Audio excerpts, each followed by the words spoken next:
एक वर्षापासून सिद्धार्थ इंगोले नावाचा व्यक्ती परभणीच्या या जिल्हा प्रशासनाच्या कार्यालयाच्या बाहेर हा उपोषण करतोय। मात्र एक वर्षापासून नेमकं मागणी काय लावून धरली हे जाणून घेण्याचा प्रयत्न करूयात।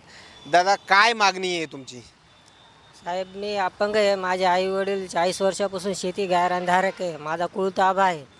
तिथं माझा कुळताबा असताना माझा कुळताबा काढून यांना तहसीलदाराने यांना पैसे खाऊन शाने दुसऱ्याला जागा ती विकली. हा विषय कुठला हे सिद्धार्थजी तुमचा? बोरी गावाचा आहे. हां, बोरी गाव कोणत्या तालुक्यामध्ये येतं? जिंतूर तालुका. जिंतूरमध्ये। हां. काय तिथली काही प्रशासकीय यंत्रणा आता एक वर्षापासून उपोषण करतायत, तिथं काही हालचाली होत नाहीत का यावरून? नाही नाही मग अजून काहीच नाही. मी इथं बसलेलो आहे अनपान त्याग उपोषण करून शाने. पाच वेळेस दवाखान्यात जाऊन आलो साहेब. मी 8 दिवस ॲडमिट होऊन आलो. आता एक वर्षापासून तुम्ही उपोषण करतायत, मात्र बाकी काही पाण्याचं सेवन किंवा असं काही करता का नाही मग उपोषण चालू असताना? पाणी पितो, ORS टाकून पाणी प्यावं लागते ना. चहा पितो साहेब. अन्न त्याग आहे फक्त माझा. हां, अन्न त्याग करा. बाकी काय डॉक्टरांनी काही सल्ले दिले का नाही तुमच्या तब्येतीची काळजी घेण्यासाठी?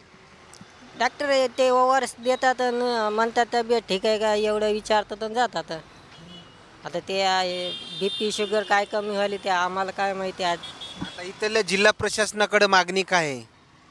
साहेब, मी अपंग आहे. माझं घर आहे. माझं घर मोडून नेलं. आता मी इथून उठून जा म्हणतात. मी उठून कुठं जाऊ? मला घर नाही. आता मी अपंग असल्यानं मला भांडणं बी होत नाही. मला पत्र हे विकत घेणं होते का?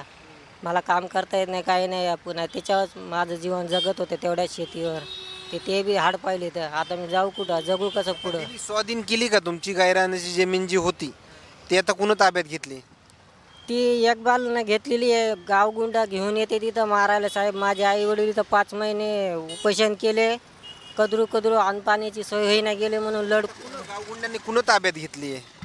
ते एक बाल खारी आहे आणि ते गावातली लोक घेऊन येते. ते दारू गिरू पाजून पोरट अशी तुकार घेऊन येते आणि तिथं ते आम्हाला 2-3 वेळेस हाणमार करून तिथून काढून दिलेले आहे त्यांना. तर आता का मी अपंग असल्यामुळं मला काही भांडण करता येत नाही साहेब. त्याच्यामुळं भीतीमुळे इथं बसलो मी. तिथं गेलं तिथं ते लोक राहू दे नाही. इथं हे उठून लावले, तिथून ते उठून लावले. मी जाऊ कुठं आता? मला इलाज नाही ना म्हणून इथं तुमची वैयक्तिक गायरानामध्ये जमीन जी होती धरलेली ती गावगुंडांनी त्याच्यावर ताबा मिळवलाय असं तुमचं म्हणणं आहे? मग ते तहसीलदारांनी तलाट्यांचा काय इंटरफेअर आहे त्याच्यामध्ये? यांना पैसे खाऊन त्यांना ताबा करून द्यायले साहेब. ते 2दा-3दा आम्ही त्यांचे ताबे काढले. असे पोल रोवलेले होते, आम्ही काढले होते. 2दा-3दा काढले. पण ते सतत येऊन आमच्या अत्याचार करत ते राहिले. तर किती एकर आहेत पूर्ण जमीन ती? पूर्ण 22 एकर आहे. 22 एकरातली ते शासनाचा नियम आहे की 2-2, 2.5 एकर गरिबाला द्या म्हणून आम्ही ती 3 एकर धरलेली. बाकी 19 एकर जागा खाली आहे ना, तिकडं त्यांना करावं काय करायचं तर ते आम्हालाच उठून लावायचा प्रयत्न करायला फक्त. तुमची जी आहे ती व्यवस्थित जागा केलेली म्हणजे जमीन वाहण्यासारखी जमीन आहे, ते 2 ते 3 एकर जागेवर त्यांनी कब्जा केलेला आहे. हां, त्यांच्या त्या जागेवर कब्जा केला आहे. ओके, धन्यवाद. खरं पाहिलं तर या सिद्धार्थ इंगोलेचे येत असलेले प्रतिक्रिया मात्र तब्बल आता जवळपास 10 तारखेला जे आहे ते 1 वर्ष पूर्ण होतं आहे आणि 1 वर्षापासून या ठिकाणी अन्नत्याग उपोषण त्याचं चालू आहे. मात्र हे खरं तर पहिलीच गोष्ट जी आहे ती आपण आत्तापर्यंत जेवढ्या बातम्या दाखवल्यात ही पहिलीच बातमी जी आहे ती आपल्याला या ठिकाणी म्हणावं लागेल.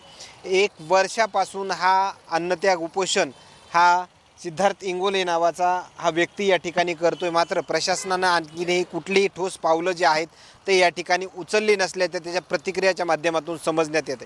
मात्र आणखीन काही नवीन अपडेट्स मिळतील का हेही पाहणं तेवढंच महत्त्वाचं ठरणार आहे. मात्र परभणीमधील या उपोषणासंदर्भातले हे सर्वात मोठे आणि आगळे वेगळ्या आपल्याला प्रतिक्रिया आणि नवीन अपडेट्स आपल्याला म्हणावे लागतील.